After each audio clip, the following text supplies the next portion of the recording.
अस्सलाम वालेकुम सज्जनों ते बेलियो। वट्टे सट्टे की शादी का रिवाज तो अजकल बिल्कुल ही खत्म हो गया, नापैद हो गया है। कुछ साल पहले तक साड़ी ये जी मुआशरे दे फरसूदा रस्म होंदी सी, जिहदा कोई अच्छाई का पहलू तो बहुत घट ही है, लेकिन बुराई का पहलू ज़्यादा सी। साइड इफेक्ट ज़्यादा सी कि एक घर की गलती होंदी सी तो दूसरा घर बैठे बिठाया उजड़ जाता सी। इस तरह का एक मसला मेरे बिल्कुल अपना नौजवानी के दौर के जो 14-15 साल उम्र सी, मेरे को भी आया।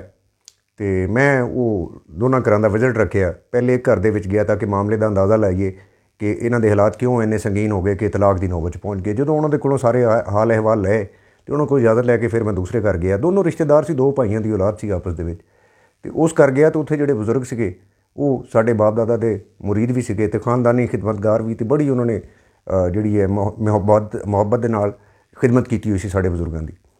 तो वो देख के मुस्कुरा पे तो कहते, शाह जी तुसी नसब दे विच बजुर्गी दे विच साढ़े लई काबिल एहतराम हो, बड़े हो, साढ़े बजुर्ग हो, लेकिन उम्र के तजर्बे के विच तुसी बच्चे हो जे। तो उन्होंने कहा कि मैं बाकी दूसरे घर की गलती का तो नहीं मैनू पता, लेकिन इस मामले के विच मेरे अपने बेटे की गलती जरूर है।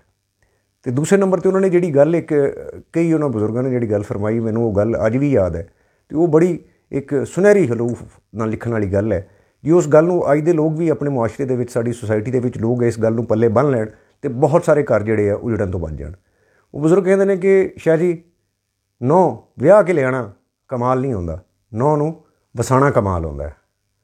ये मुक्तसर जिहा पैगाम है, जे इहनूं समझ आइए तो साडी सारिਆਂ ਦੇ घरां ਦੇ ਵਿੱਚ ਸਕੂਨ, बरकत ਤੇ खुशहाली आ जाए।